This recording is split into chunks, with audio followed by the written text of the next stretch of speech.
Hello student, this is Abhishek here और स्वागत है आपका हमारे चैनल स्टडी क्लास पे। तो स्टूडेंट्स, आपके लिए हम प्रथम वर्ष का विषय बाल्यावस्था में बाल विकास की यह हम इकाई 3 जो है आपके लिए लेकर आए हैं। आज हम इस पर डिस्कस करेंगे कि कौन कौन से हमारे महत्वपूर्ण प्रश्नोत्तर, कौन कौन से महत्वपूर्ण टॉपिक्स यहाँ पर होने वाले हैं। तो चलिए बिना किसी देरी के शुरू करेंगे और बात कर लेंगे। तो मैं आपको पहले ही बता दूं कि आज का हमारा जो इकाई 3 है उसका नाम है भाषा, सामाजिक एवं भावनात्मक विकास। जी हाँ, भाषा, सामाजिक एवं भावनात्मक विकास, जिसकी अंक योजना की यानी कि ब्लूप्रिंट की बात करें तो इस पर टोटल जो मार्क्स अलॉटेड होते हैं, जो टोटल इस पे अंक आवंटित है, वो यहाँ पर 15 है। जी हाँ, यहाँ पर टोटल नंबर जो आपको मिलेंगे, मार्क्स जो मिलेंगे, कितने मिलेंगे? 15। यानी कि इस पूरी एक इकाई की तैयारी करके आप 15 अंक हासिल कर सकते हो। ठीक है, तो अगर इसकी हम बात कर ले तो इसमें देखिए, अगर ब्लूप्रिंट करें मतलब कितने, 1 मार्क्स के, 2 मार्क्स के, 3 मार्क्स के, 4 मार्क्स के, 5 मार्क्स के, वो अब पहले समझा देता हूँ। तो यहाँ पर आप देखेंगे तो वस्तुनिष्ठ प्रश्न 2 नंबर के आते हैं। जी हाँ, यानी कितने मार्क्स हो गए? यानी कि 2 मार्क्स तो ऐसे ही हो गए। फिर यहाँ पर 2 अंकों के 2 प्रश्न आते हैं, यानी 2 बाय 2 कितना हो गया? 4 मार्क्स हो गए। फिर 4 अंक का एक प्रश्न आता है, यानी और कितने मार्क्स हो गए? 4 मार्क्स हो गए। फिर 5 मार्क्स का एक प्रश्न आता है, तो कितने मार्क्स हो गए? और 5 मार्क्स जुड़ गए, यानी कि 5 4 9, 9 4, यहाँ पर 13, 13 और 2 14, 15, यानी टोटल यहाँ पर आपको 15 मार्क्स जो है अलॉटेड हो गए। यानी इस एक इकाई को पढ़कर आप 15 अंक हासिल कर सकते हो। तो चलिए बिना किसी देरी के आगे बढ़ते हैं।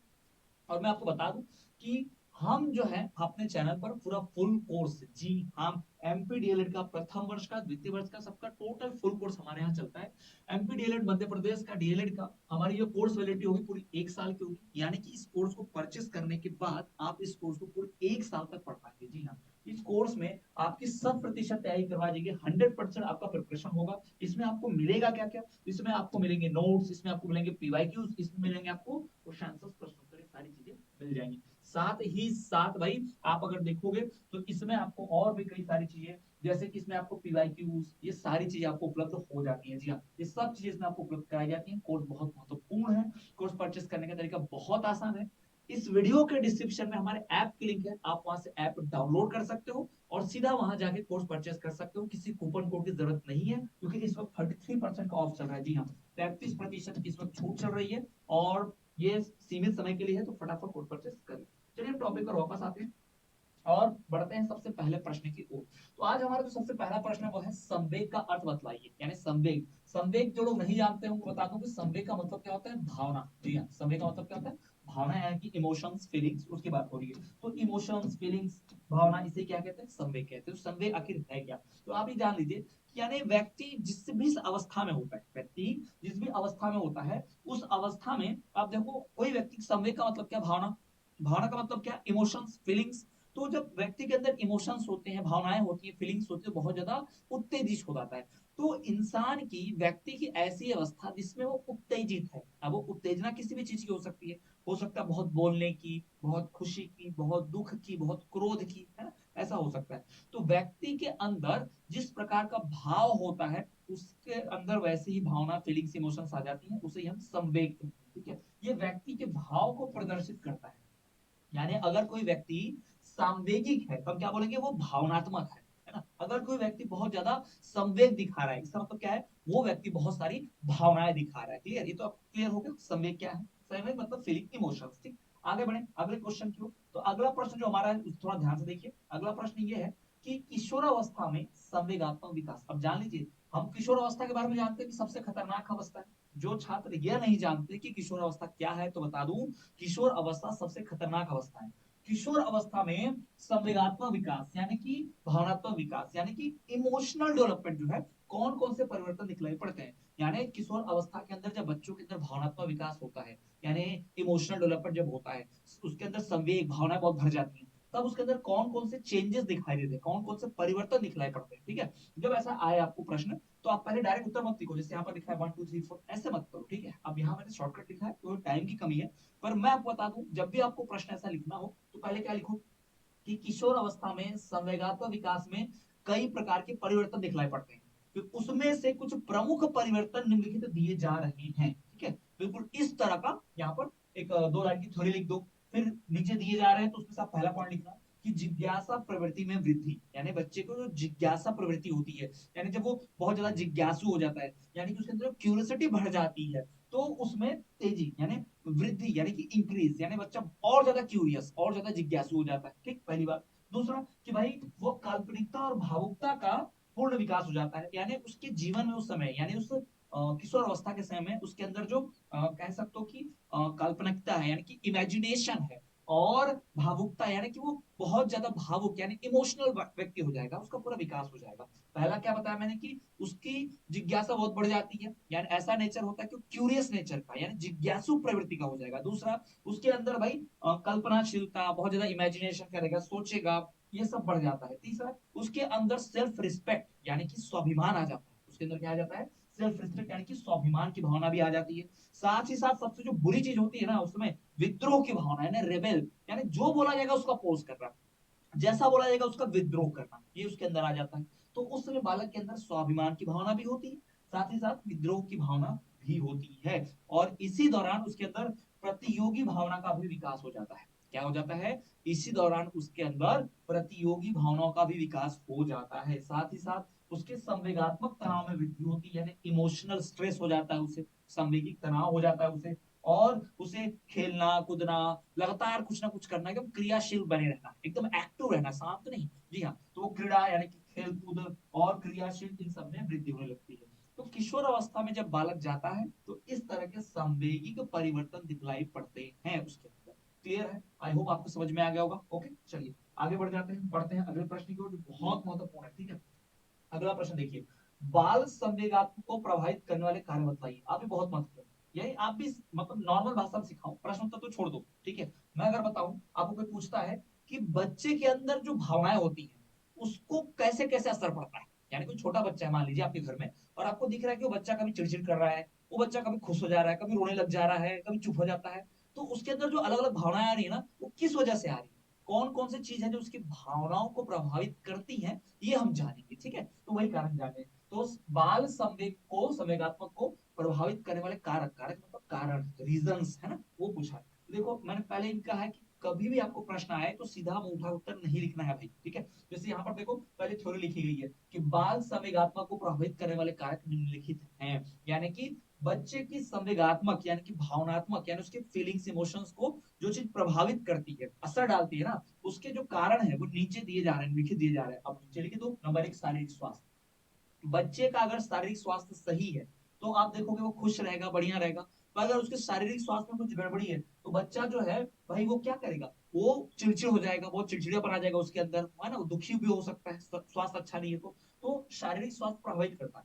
अब एक बात आप ध्यान रखना कि यहाँ ये नहीं बोला गया कि कैसे प्रभावित करता है, अच्छे तरीके से या बुरे तरीके से, सकारात्मक या नकारात्मक। ठीक, अगर सकारात्मक कहेगा तो आप बोलेंगे उसका शारीरिक स्वास्थ्य अच्छा हो जाएगा। यहाँ पर कुछ मेंशन किया क्या? नहीं, प्रश्न में कुछ भी ऐसा उल्लेखित नहीं है, प्रश्न में ऐसा बोला ही नहीं कि बाल विकास के समय को प्रभावित यानी सकारात्मक रूप से प्रभावित करने वाले या नकारात्मक रूप से प्रभावित करने वाले कारण पूछे क्या? नहीं, बस कारण पूछा है। तो आपको जो अच्छे कारण बुरे कारण सारे लिख सकते हो, यानी किस कारण से अच्छा प्रभाव पड़ता है, किस कारण से बुरा प्रभाव पड़ता है, हम दोनों लिख सकते हैं यहाँ। ठीक है, यहाँ क्योंकि पूछा नहीं है ना स्पेसिफिक, ये ध्यान रखिएगा, क्योंकि कई बार बच्चे ना प्रश्न पढ़ने में गलती कर जाते हैं। ठीक है, तो पहले प्रश्न को ठीक से पढ़ना है, उसके बाद ही लिखना है। तो यहाँ पर पूछा है कि बच्चे को समय को प्रभावित करने वाले कारक, तो उसमें हमने पहला देखा कि शारीरिक स्वास्थ्य जो होता है उसका, जो शरीर अगर स्वस्थ है तो उसका संवेग भी ठीक रहेगा, स्वस्थ रहेगा।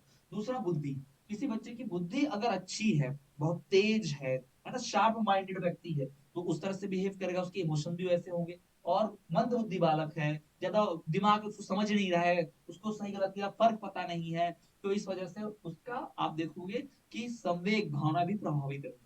और लिंग, जी हाँ, लिंग यानी कि इसका मतलब जेंडर, यानी कि लड़का और लड़की। जी हाँ, बच्चे के संवेग पर लड़का और लड़की का भी असर पड़ता है। आप देखोगे जो लड़कियां होती हैं, जो बच्चियां होती हैं अक्सर, अब ये मैं ऐसा नहीं कर रहा हूँ कि मुझे कोई खास दुश्मनी ही है लड़कों से लड़कियों से, मैं बस ये कह रहा हूँ अक्सर देखने मिलता है कि लड़कियां जो होती है ज्यादा इमोशनल होती है, भावनात्मक, वो जल्दी से अपनी भावनाएं प्रदर्शित कर देती हैं। लड़के को देखोगे तो बहुत वो ऐसा बनने की कोशिश करता है, आप कहोगे तो माचो बनने की कोशिश करता है, नहीं सख्त बनने की कोशिश करता है कि मुझे रोना नहीं है। हम लड़के नहीं रोते भाई, पर अंदर से भी बहुत इमोशनल है, बस वो दिखाता नहीं। ठीक है, तो कहने का मतलब है अगर लड़का है तो उसकी इमोशनल विकास यानी इमोशनल डेवलपमेंट अलग तरीके से होगा, और लड़की है तो उसका इमोशनल डेवलपमेंट अलग तरीके से होगा। अभी जो मैंने समझाया इसके पहले एग्जांपल दिया, रोना नहीं रोना, लड़की इमोशन जारी करना, ये बस उदाहरण था। जरूरी नहीं कि लड़की ऐसा करती ही हो, जरूरी नहीं हो कि लड़की ऐसा करता ही नहीं हो, किसी भी अलग हो सकता है, बस वो उदाहरण था। ठीक है, अन्यथा मत ले लेना, नीचे कमेंट में मत लिख देना कि भाई बस सर तो भेदभाव कर रहे हैं जेंडर वाइज, ऐसा नहीं। फिर पिता पुत्र संबंध, जी हाँ, पिता पुत्र संबंध ये बहुत बहुत ज्यादा आप कह सकते हो ना कि सीरियस बात है, यहाँ पर ध्यान रखिएगा। अब आप कई सारी महिलाएं जो यहाँ देख रही होगी, लड़कियां जो देख रही हो, वो क्या बोलेंगी, सर पिता पुत्र लिखा है, पिता पुत्री क्यों नहीं लिखा। ठीक है, तो अक्सर ये देखने मिलता है कि घर में पुत्री जो होती है वो अपने पिता के बड़ी क्लोज होती है, और लड़का जो अपने माता के क्लोज होता है, और लड़का और पिता के बीच ज्यादा बनती नहीं है। अब बता रहा हूँ क्यों, क्योंकि परिवार में पिता मुखिया के रूप में होते हैं। ठीक है, पिता ही सब कुछ संभाल रहे होते हैं, और पिता चाहते हैं कि वो पुत्र जो होगा वो उनकी जगह लेगा, तो ठीक उसको अपने जैसा बनाना चाहते हैं, अपने से बेहतर। और लड़का जो है इसमें नाराजगी जाहिर करता है।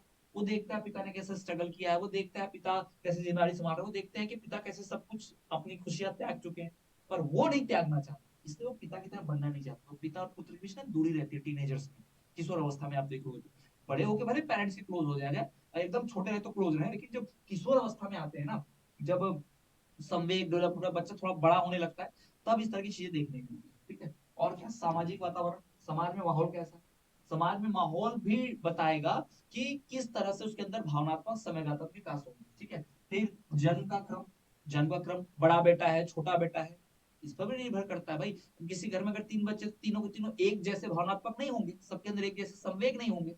और क्या, परिवार का आकार, बड़ा परिवार छोटा परिवार, इसका भी असर पड़ता है बच्चे की भावना के ऊपर, संवेग के ऊपर। और क्या, सामाजिक आर्थिक स्तर, यानी किस समाज में हम, किस तरह के आर्थिक, यानी कि वो अमीर घर में है, मिडिल क्लास में है, लोअर क्लास में, इसका यानी हर चीज का असर पड़ता है। ये जान, बच्चे के संवेग में, बाल संवेग में हर एक चीज का असर पड़ता है, ये जान लीजिएगा। आपको पूछेगा प्रश्न, आप तो कुछ भी लिख दीजिए, यानी उसकी पढ़ाई लिखाई, उसका पालन पोषण, उसका रहन सहन, उसकी भाषा, उसका परिवार, छोटा परिवार बड़ा परिवार, सब सब चीज का असर पड़ता है। कुछ भी आप लिखोगे गलत नहीं मिलेगा। आसपास का आप कह सकते हो पालन पोषण करने वाले लोग, माहौल, है ना, व्यक्तित्व, पर्सनालिटी। ठीक है, और साथ ही साथ सामाजिक वातावरण, सोशल, सामाजिक वातावरण, इसका मतलब क्या, सोशल, यानी कि सोशल इन्वायरमेंट, आसपास का माहौल कैसा है, आसपास का वातावरण कैसा है, ये सब बालक के आप कह सकते हो भावनात्मक, यानी उसके संवेगात्मक को प्रभावित करते हैं। ठीक, क्लियर, आगे बढ़ते हैं। नेक्स्ट देखिए, अगला अगला प्रश्न क्या है, व्यवहार की प्रमुख समस्याएं, यानी कि जब व्यवहार करना होता है, यानी बच्चे जब व्यवहार करते हैं, तो उसमें सबसे ज्यादा प्रमुख समस्याएं क्या होती हैं, यानी क्या क्या चीजें उनके सामने समक्ष आती है, क्या क्या समस्याएं आती है। एक बात देख लीजिए, बच्चे जब व्यवहार करते हैं, जब वो अपने परिवार में रहते हैं, आसपास वालों के साथ रहते हैं, फैमिली के साथ रहते हैं, तो बच्चे व्यवहार तो कुछ ना कुछ करते हैं, यानी इसका व्यवहार ऐसा है, इसकी हरकतें ऐसी, इन द सेंस बोल दूं हरकतें, तो उसमें क्या क्या प्रॉब्लम्स आती है, कौन कौन सी समस्याएं होती है, हम देखेंगे। तो व्यवहार की बात करें तो बालक जो है अलग अलग अवस्थाओं में रहता है, शैशव अवस्था, बाल्यावस्था, किशोर अवस्था, और इन अवस्थाओं में बच्चे का बहुत सारा, आप कह सकते हो, परेशानी होती है, बच्चे को बहुत सारी कह सकते हो कि उसे कई समस्याएं होती हैं, कई चीजों का सामना करना पड़ता है। कुछ चीजें तो दिखाई पड़ती है, कुछ नहीं दिखाई पड़ती है, कुछ चीजें दृष्टिगोचर होती हैं, यानी कुछ तो हमें सामने दिखाई देंगी दृष्टिगोचर, कुछ तो दृष्टि ओझल हो जाएगी, यानी नजरों से ओझल दिखाई भी नहीं देंगी। ऐसा अब देखना, छोटे बच्चे जो रोते हैं, क्यों रो रहा है, मम्मी सब कुछ करके थक जाती है माता, कि दूध पिला के, उसको खिला के, झूले में डाल के, गोदी में लेके सुला के, पर वो रोता ही रहता है, रोता ही रहता है, यानी उसको कुछ तो समस्या है जो आंखों से दिखाई नहीं दे रही, पता नहीं चल पा रहा है ना। तो बच्चे की कई समस्याएं दृष्टि गोचर होती हैं, यानी सामने दिखाई भी पड़ती है, और कई सारी छुपी हुई होती है, नहीं भी दिखाई पड़ती है। ठीक है, तो अगर हम उन्हें देख पाए, कुछ समस्याओं को अगर जान पाए, देख पाए, तो उन समस्याओं को हम क्या कर सकते हैं, ठीक कर सकते हैं, उस समस्या का समाधान कर सकते हैं। ठीक है, तो ठीक ठाक, कई बार ऐसा होगा कि अलग अलग अवस्था में अलग अलग समस्याएं, अलग अलग परेशानियां आती हैं, तो उनको अलग अलग तरीके से ठीक भी करना पड़ता है। और कई बार तो परेशानियां जानबूझकर आती है ना, वो आना ही है। जैसे बच्चा जब थोड़ा बड़ा होगा, तो बाल्यावस्था, शैशवावस्था से निकल के बाल्यावस्था, बाल्यावस्था से निकल किशोर अवस्था, किशोर अवस्था में रहता है, तो वो बागी बन जाता है, यानी वो विरोध करने लगता है, यानी घर वाले अगर बोलेंगे पढ़ना है, बाहर नहीं जाना है, तो पक्का बाहर ही जाना चाहेगा, बिल्कुल नहीं पड़ेगा। और जबरदस्ती का रुक भी गया पढ़ने, घर के अंदर नहीं जाने दिया, तो पढ़ने में तो बिल्कुल मन नहीं लगाएगा। ठीक है, यानी बच्चे बागी हो जाते हैं, जो उन्हें करने बोला जाए उसका उल्टा ही करना चाहते हैं, वो अपनी मर्जी से जीना चाहते हैं। ईश्वर अवस्था में ऐसा होता है। ठीक है, शैशव काल में देखो क्या प्रॉब्लम होती है, कौन कौन सी समस्याएं आती है, देखो अब यहाँ पर दिया गया है उम्र के हिसाब से। शैशव काल में जो परेशानी आती है, जैसे कि डर लगता है, अंगूठा चूसते रहते हैं बच्चे, है ना, भय और अंगूठा चूसना, शैशव काल, यानी वो जो 1 से 2 साल की उम्र के बच्चे होते हैं, अंगूठा चूसते रहते हैं, मुंह में आप देखोगे हाथ उंगली ऐसे डालते रहते हैं, या कोई चीज पेन में मिल गया तो भी चबाते रहते हैं, देखा होगा आप सबने। और उन्हें डर लगता है जोर जबरदस्ती बात पर, मम्मी मम्मी चिल्लाने लगते हैं। बाल्यावस्था, बाल अवस्था में जब वो आते हैं, यानी 0 से 2 वर्ष से आगे बढ़ जाते हैं, तो क्या समस्या आती है कि कई बार वो लोग बता नहीं पाते, पैंट में ही टॉयलेट है ना कर देंगे, कई बार उनको पता ही नहीं चलता, कपड़ों में ही मल मूत्र त्याग कर देते हैं, बार बार गुस्सा करते हैं, क्रोध करते हैं, चोरी करते हैं, झूठ बोलते हैं, ये सारी चीजें, ये समस्याएं बच्चे के अंदर आ जाती है। ठीक है। अब कोई बच्चा जैसे झूठ क्यों बोलने लगता है, क्योंकि बच्चा को पता है कि अगर मैंने सच बोला तो उस बात पे मुझे सजा मिल जाएगी, इसलिए फिर झूठ का सहारा लेता है ना। तो माँ बाप को देखना चाहिए कि भले बच्चे ने कुछ गलत किया हो, पर उसे सच ही बोलवाया जाए, वरना वो सजा से बचने के लिए क्या करेगा, सच नहीं बोलेगा, झूठ बोलने लग जाएगा, तो असत्य बोलना उसके आदत में आ जाएगा। ठीक है। किशोर अवस्था में क्या होता है, जब किशोर अवस्था में बच्चा पहुंचता है, तो किशोर अवस्था में कौन सी समस्याएं होंगी, आवारा घूमना, उसे इधर उधर घूमना अच्छा लगता है आवारा की तरह, यानी हर चीज को देखना, एक्सप्लोर करना चाहता है। और क्या, मुंह से नाखून काटना, मुंह से वो नाखून वगैरह को तटने लगते हैं। ठीक है। कई लोग बड़े बड़े पर भी करते हैं। धूम्रपान, जी हाँ, धूम्रपान यानी कि वो सिगरेट, बीड़ी, हुक्का ये सब पीना शुरू कर देते हैं, गलत आदतें पड़ जाती हैं। गृह कार्य न करना, होमवर्क नहीं करते, आज्ञा न मानना, एकदम नकारात्मक भाव में, नहीं मानना। ठीक है, पढ़ाई करो, नहीं करेंगे, जाओ क्या कर लोगे, क्लास में टीचर बोला शांत रहो, नहीं रहेंगे, जाओ लिखो सब अच्छे से, ध्यान दो, नहीं देंगे ध्यान, जाओ। यानी किशोर अवस्था में बच्चे ना एकदम अपोजिट ही करते हैं, पूरी तरह से एकदम अपोजिट। ठीक है। इस उम्र में वो घबराते भी हैं, हकलाते भी हैं, तोड़फोड़ करने की उनकी इच्छा होती है, चिड़चिड़ापन बहुत होता है, क्योंकि उनके शरीर में परिवर्तन आता है, दिमाग में परिवर्तन आता है, भावनाओं में परिवर्तन आता है, और पूरा स्कूल, घर, पिता, माता, सब लोग भीड़ पर जाते उसके पीछे, पढ़ पढ़ पढ़, जबकि उसके शरीर में इतना बदलाव हो रहा है, उसके दिमाग में इतना बदलाव हो रहा है, उसकी बात कोई नहीं करता है। ठीक है। और साथ ही साथ इस उम्र में बच्चे में आप देखोगे तो यौन विकृति भी होती है, यानी कई बच्चे जो है आप यौन संबंधी गलत कार्य करने लगते हैं, है ना। तो कम उम्र ही वो चीजें करने लगते हैं जो उन्हें नहीं करनी चाहिए। ठीक है। और ये सेक्स से संबंधित, यौन से संबंधित चीजें होती हैं, तो कई बार बच्चे ऐसा करते हैं, ये समस्याएं आती हैं। इसे मार पीट के ठीक नहीं किया जा सकता, इसको इलाज भी नहीं कि डॉक्टर से जाके कुछ इलाज करवा दिया, नहीं, समझाना होगा, सही रास्ता दिखाना होगा, और बच्चे को कंफर्टेबल फील कराना होगा, तभी ये समस्या दूर हो सकती है। जिस प्रकार की समस्या, उस प्रकार की बातचीत बच्चे से करनी होगी। ठीक। चलिए आगे बढ़ते हैं, आगे देखेंगे अगला सवाल। अगला हमारा सवाल है कि भाषाई विकास क्या है, यानी लैंग्वेज डेवलपमेंट क्या है, भाषाई विकास क्या होता है, भाषाई विकास आखिर है क्या।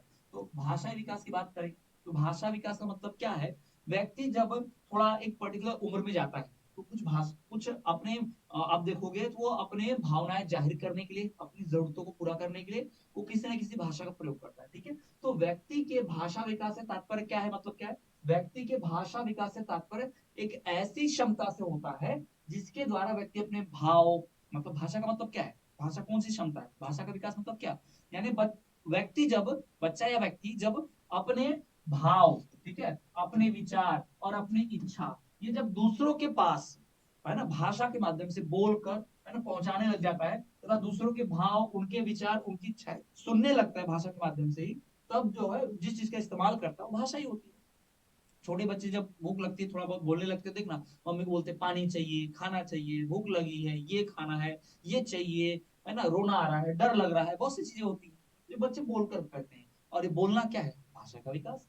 जब तक भाषा का विकास नहीं होगा, कोई बच्चा अपनी परेशानी नहीं बता पाएगा, उसकी इच्छाएं नहीं बता पाएगा, और जब तक भाषा विकास नहीं होगा, साथ ही साथ माँ बाप भी उसको समझा नहीं पाएंगे बोल के। छोटा छोटा बच्चा होता है ना, बोलो बेटा पापा पापा, अरे उसको कोई भाषा ही नहीं समझती, उसको कहाँ, वो अभी पैदा हुआ उसको पापा पापा करने लगा रहे, मम्मी मम्मी करने लगा रहे। तो ऐसा नहीं, पहले उसकी भाषा का विकास होनी चाहिए। ठीक है। तभी बच्चा वो सारी चीज सीख पाएगा। तो भाषा का विकास का मतलब ये है, बातचीत करने के लिए, संप्रेषण करने के लिए जिस चीज का इस्तेमाल करते हो भाषा होती है, बच्चा ये भाषा सीखता है। और ये भाषा बच्चा कहाँ से सीखता है, तो बच्चा ये भाषा जो है वो सीखता कहाँ से है, वो सुनकर, देखकर और खुद बोलकर। जी हाँ, वो खुद बोलकर, सुनकर, देखकर इस भाषा को सीखता है, लैंग्वेज को सीखता है। क्लियर है। अब भाषाई कौशल कितने प्रकार के होते हैं, यानी लैंग्वेज का जो स्किल है, यानी भाषा का स्किल है, भाषा सीखना है तो क्या क्या सीखना पड़ेगा, किन किन चरणों में क्या क्या करना पड़ेगा, उसकी बात। तो भाषा कौशल के कितने प्रकार होते हैं, तो भाषा कौशल टोटल 4 प्रकार के होते हैं। टोटल कितने टाइप्स के होते हैं भाई, 4, जी हाँ, 4 प्रकार। कौन कौन से। अब आपको देखो, कोई भाषा को क्या किया जाता है, यहाँ पे छोड़ो ना, ये मत देखो भाई, छुपा रहा हूँ, ठीक है, ये मत देखो, खुद से सोचो। कोई भी भाषा सीखने का मतलब क्या है, पहले सुनना होता है भाषा को, बोलना भी होता है, फिर उस भाषा अगर लिखी है तो लिखना, लिखना भी आना चाहिए खुद को, साथ ही साथ पढ़ना भी आना चाहिए। तो सुनना, बोलना, लिखना, पढ़ना, ये 4 कौशल चाहिए होते, 4 स्किल चाहिए होते किसी भाषा में पकड़ बनाने के लिए। तो भाषाई कौशल 4 प्रकार के होते हैं। नंबर 1, श्रवण कौशल, सुनने वाला, लिसनिंग। फिर वाचन कौशल, पढ़ना। है ना, रीडिंग, और फिर मौखिक अभिव्यक्ति कौशल, ओरली बोलना, ठीक है, बोल के दिखाना, और लेखा कौशल यानी कि रिटर्न राइटिंग में लिखना। तो पढ़ना, ठीक है, लिखना, सुनना, बोलना, बोलना सुनना, फिर पहले बोला, फिर पहले पहले सुना, फिर बोला, फिर पहले पढ़ा और फिर लिखा। ये चार कौशल, चार स्किल है जो किसी भाषा पे पूरी पकड़ बनाने के लिए जरूरी है। यानी अगर ये चार आ गए तो पूरी भाषा अपने को आ जाएगी, उस व्यक्ति को आ जाएगी, ठीक है। अब बढ़ते हैं अगले प्रश्न को। अगला प्रश्न बहुत महत्वपूर्ण है, पीवाईक्यू भी है, ये पहले पूछा भी जा चुका है, प्रीवियस ईयर क्वेश्चन है, बड़ा इंपॉर्टेंट है, ठीक है। और ये बच्चे के विकार संबंधी है, बच्चे के अंदर कभी कभी कुछ खराबी होती है उसके संबंधी। अब खराबी जैसे बोलने में अच्छा नहीं लगता, लेकिन फिर भी बच्चे के अंदर कुछ कठिनाई है, कुछ परेशानी है, उसकी बात। तो यहाँ पर प्रश्न है हकलाना। जी हाँ, हकलाना क्या कहलाता है? आपने देखा होगा कई लोग ऐसे हैं, अरे आपने सबने तो जाना जानते होंगे शाहरुख खान को, किरण, वो अटक अटक के कैसे बोलते हैं, किरण। तो ये जो अटक अटक के बोलते हैं, रुक के, कई लोग बोल नहीं पाते, तोतला जिसको बोला जाता है ना हमारे यहाँ तोतला, वही एक तरह से हकलाना जैसा है। तोतले में जबान थोड़ी मोटी होती है तो तोतले जैसा बोलते हैं, हकलाने में अटकते हैं, है ना, रुकते हैं, ठीक है। तो हकलाना क्या है? वो इंसान के बोलने की क्षमता में, बोलने की शक्ति में एक खराबी है, ठीक है। हकलाना एक मानव वाक शक्ति में एक प्रकार की वाक बाधा, रुकावट, खराबी होती है, जिससे बोलने वाला न चाहकर भी शब्दों की ध्वनियां दोहराता है। किरण, है ना, रोज जाता हूँ मैं, ठीक ठीक ठीक ठीक ठीक। अरे आपने वो गोलमाल मूवी सबने देखा होगा, मैं कौन क्या नाम है तो बोलता है मैं लक्ष्मण। अब ये ना ही चाहता, कोई अपना नाम लक्ष्मण नहीं बताना चाहता, लक्ष्मण बोलना चाहता है, लेकिन फिर भी ऐसा बोलना पड़ता है, इसे ही हकलाना कहते हैं। व्यक्ति के बस में ये नहीं होता, ठीक है। तो जो हकलाना है, ये इंसान के बोलने की शक्ति यानी वाक शक्ति में एक बाधा है। और इसमें होता क्या है, तो इस बाधा में व्यक्ति न चाहते हुए भी शब्दों को क्या करता है, दोहराने लगता है, ठीक है, उन्हें खींचता है, और कभी कभी बिना अटके आवाज निकालने में असमर्थ हो जाता है। कई बार तो बिना अटके बोल भी नहीं पाएगा, यानी बोलना है तो अटकना ही होगा, ऐसा भी उसके साथ में होता है, ठीक है। क्लियर है, ये समझ गया क्या? अब आते हैं अगले प्रश्न को। शिक्षा में स्पर्धा यानी कि कंपटीशन, एजुकेशन में स्पर्धा यानी कि कंपटीशन, है ना, इससे क्या फायदा होगा? यानी बच्चों के अंदर अगर कंपटीशन करवाया जाए क्लास में, बच्चों के अंदर प्रतिस्पर्धा की भावना लाई जाए, कंपटीशन की, एक दूसरे से आगे निकलने की होड़ आए, तो फिर इससे फायदा क्या होगा, क्या क्या अच्छा हो सकता है? देखो, इससे बुरा भी होता है, ठीक है, पर पहले हम अपने अच्छाई की बात कर लेते हैं कि शिक्षा में अगर स्पर्धा आएगी, कंपटीशन आएगा, तो क्या फायदा होगा। उदाहरण के तौर पर अगर स्कूल में कोई फर्स्ट आ रहा है, उसको इनाम मिलता है, ठीक है, तो दूसरे बच्चों में स्पर्धा आती है, दूसरों में लालच आता है कि मुझे भी इनाम लेना है, ख्वाहिश जागती है, फिर आपस में कंपटीशन होता है, तो सब पढ़ने की कोशिश करते हैं, और उसमें से कुछ पहले बिल्कुल नहीं पढ़ते थे, लेकिन स्पर्धा की वजह से इनाम के लालच में पढ़ने लग गए, तो क्या होगा, इससे शिक्षा सुधरेगी, तो स्पर्धा से फायदा होगा ना। तो अच्छी शिक्षा प्राप्त करने के लिए प्रतिस्पर्धा आवश्यक है। अब क्लास में कौन आ रहा फर्स्ट, कौन आ रहा लास्ट, है ना, कोई इनाम मिल रहा है, किसी को कुछ नहीं मिल रहा है, कोई प्राइज नहीं, कुछ नहीं, फर्क ही नहीं पड़ता। किसी ने पूरा परीक्षा लिख दिया एकदम अच्छे से, पूरा पेपर, उसको भी कुछ नहीं मिला, और जो कुछ भी नहीं लिख रहा है, जीरो एकदम, उसको भी कुछ नहीं बोला जा रहा है ना, कुछ मिल रहा है। तो ये एकदम से प्रतिस्पर्धा का समाप्ति हुई, कंपटीशन कैसे होगा? तो प्रतिस्पर्धा बहुत जरूरी है एक अच्छी शिक्षा के लिए, ठीक है। दूसरा, विद्यार्थियों एवं शिक्षार्थियों को उत्कृष्टता के लिए प्रयास करना, यानी विद्यार्थी और शिक्षार्थी लालच में आके या उत्साहित तो होके और ज्यादा मेहनत करें, इससे उन्हें और अच्छा बनाया जाएगा। तो ये जो प्रतिस्पर्धा होती है वो करती क्या है, किसी भी प्रतिस्पर्धी या फिर विद्यार्थी या फिर शिक्षार्थी, उसके अंदर और ज्यादा मोटिवेशन लाती है, उसके अंदर और ज्यादा ऐसे गुण लाती है कि वो और अच्छा सीखे और अच्छा करे, आगे निकले एक दूसरे से। स्वयं को आगे बढ़ाने में सहायक, अगर आप खुद का डेवलपमेंट चाहते हैं तो कॉम्पिटिशन कीजिए। उदाहरण के तौर पर मान लीजिए दो बच्चे जिम जा रहे हैं, ठीक है, दो लड़के जिम जा रहे हैं, और एक ने जिम जाके थोड़ी सी बॉडी बना ली और दूसरे की बॉडी बनी नहीं है, तो दूसरा उससे स्पर्धा करेगा, नहीं इसकी जैसे मुझे बॉडी बनानी है। फिर अगर देखेगा कि सामने वाला बॉडी बना रहा है, तो हमें क्या लगता है कि हमारी भी बननी चाहिए, तो हम भी और मेहनत करने लगते हैं। फिर ऐसे कंपटीशन में दोनों दोनों अपने आप को एकदम अच्छा बना लेते हैं, खतरनाक बॉडी बन जाएगी, खूब मेहनत करेंगे दोनों जिम में। सेम पढ़ाई में भी हो सकता है ना, कि इसने भाई इतने अंक लाए थे, इस बार मैं उसको पीछे करके दिखाऊंगा, हरा के दिखाऊंगा या दिखाऊंगी, है ना। तो आपस में एक दूसरे, और जो हार जाता है उसको बुरा लग जाता है, नहीं कैसे हो गया, मैं हर बार फर्स्ट आता था, इस बार कैसे सेकंड आ गया, ये कैसे फर्स्ट आ सकता है। लड़कियां, लड़कियों में भी ऐसा होगा ना कि भाई वो कैसे फर्स्ट आई, कल मुही को मैं पीछे करके रहूंगी इस बार, इस प्रकार की फीलिंग आ जाती है, प्रतिस्पर्धा आ जाती है, ठीक है। तो इससे खुद का सेल्फ डेवलपमेंट होता है। अपने लक्ष्य एवं मानक निर्धारित करना, यानी अपने लिए टारगेट बना लेना, अपने लिए एक प्रॉपर क्राइटेरिया बना लेना, मानक निर्धारित करना कि भाई इससे कम मार्क्स तो मुझे नहीं आना चाहिए, इससे पीछे तो मैं क्लास में नहीं हो सकता, या हो सकती है ना, ऐसा एक प्रॉपर कह सकते हो टारगेट एम बना लिया जाता है और लक्ष्य निर्धारित कर दिया जाता है। बेहतर प्रदर्शन एवं बेहतर परीक्षा परिणाम। इससे होगा कि आप सारे बच्चे आपस में कंपटीशन करेंगे, तो सारे बच्चे पढ़ेंगे, तो सारे बच्चे एक दूसरे से आगे निकलेंगे, तो अल्टीमेटली ऐसा होगा कि सबका अच्छा परिणाम आएगा, सबका हालत सुधर जाएगा, पहले जैसी हालत थी उससे बेहतर हो जाएगी, है ना, ये चीज हो जाएगी। तो ये सब क्या है, प्रतिस्पर्धा के लाभ है। तो शिक्षा में अगर प्रतिस्पर्धा होगी, यानी एजुकेशन में अगर कॉम्पिटिशन होगा, तो ये सारे फायदे मिलेंगे। क्लियर है? चलिए आगे बढ़ते अगला देखिए, भाषा विकास के प्रभावी कारकों का वर्णन कीजिए। यानी लैंग्वेज का जो डेवलपमेंट होना चाहिए, भाषा का जो विकास होना चाहिए, उसमें जो कारक है, यानी उसमें जो कारण है, उन कारणों को बतलाइए। तो चलिए बात करें, भाषा विकास को प्रभावित करने वाले अगर कारकों की बात करूं, ठीक है, अब देखो यहाँ पर प्रश्न दिया है, क्या डायरेक्ट उत्तर लिख दिया? नहीं, पहले थ्योरी देखो। भाषा विकास के प्रभावी कारकों का वर्णन कीजिए, वहीं से सेम टू सेम, कोई रट्टा भी नहीं है, बहुत ज्यादा डीप नहीं है। भाषा विकास को प्रभावित करने वाले कारक, यहाँ तक पूरा ऐसे प्रभावित करने वाले कारक कई सारे होते हैं, उनमें से कुछ प्रमुख कारक निम्नलिखित नीचे दिए जा रहे हैं, ऐसा भी लिख सकते हो चाहे तो, है ना। तो इस तरह से लिख दिया। अब उसके बाद पहला है परिपक्वता। जी हाँ, भाषा विकास यानी किसी को भाषा बोलना सीखेगा कि नहीं सीखेगा, ठीक है, उस पर जो प्रभाव पड़ेगा, अच्छा बुरा जो भी होगा, लेकिन प्रभाव तो पड़ेगा। तो किन किन चीजों से पड़ता है? तो पहला परिपक्वता से, अगर कोई व्यक्ति मैच्योर नहीं है, परिपक्व नहीं है ना, तो आप कितना भी कोशिश कर लो ढंग से भाषा नहीं सीख पाएगा।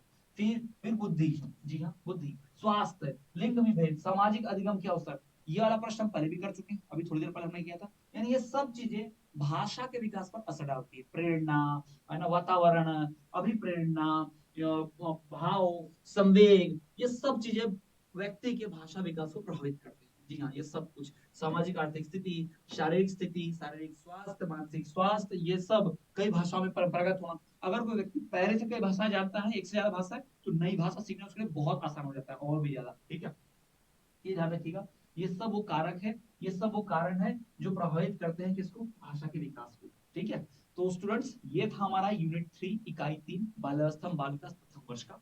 आप सभी को और डिटेल में इसके नोट्स और डिटेल में प्रश्न उत्तर, पीवाईक्यूज और मोस्ट इंपोर्टेंट क्वेश्चन जो पिछले आ चुके हैं डेट की परीक्षाओं में और इस बार की गेसिंग की आएंगे ही आएंगे, उन प्रश्नों की तैयारी करने के लिए आप हमारा कोर्स जरूर परचेस करें। जी हाँ, हमारे कोर्स में आपको नोट्स, प्रीवियस क्वेश्चन पेपर, प्रश्न उत्तर, रिकॉर्डेड वीडियो लेक्चर्स, प्रीवियस वाले question papers, even question papers के सॉल्यूशन भी, ये सब कुछ आपको मिल जाता है हमारे एक कोर्स में। कोर्स परचेस करना बहुत आसान है।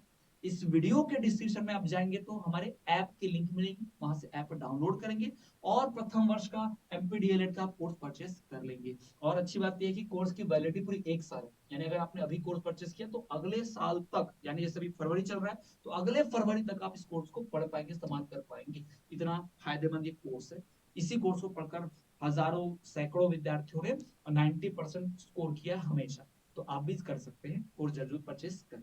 चलिए, और चैनल पर पहली बार आए हैं तो इस तरह की वीडियोस देखने के लिए आप हमारी प्लेलिस्ट जरूर चेक कर लें, और चाहते हैं कि ऐसी वीडियोस आपको मिलते रहें, वीडियो की नोटिफिकेशन बंद ना हो, तो आप चैनल को सब्सक्राइब करके बेल नोटिफिकेशन को ऑल पर रख लेना, ताकि जब भी कोई वीडियो आएगी, परीक्षा से संबंधित जानकारी आएगी, तो सबसे पहले वीडियो बनाकर आपको दे दी जाएगी। चलिए मिलेंगे अगले वीडियो में, तब तक के लिए देखते रहिए हमारा चैनल स्टडी क्लास।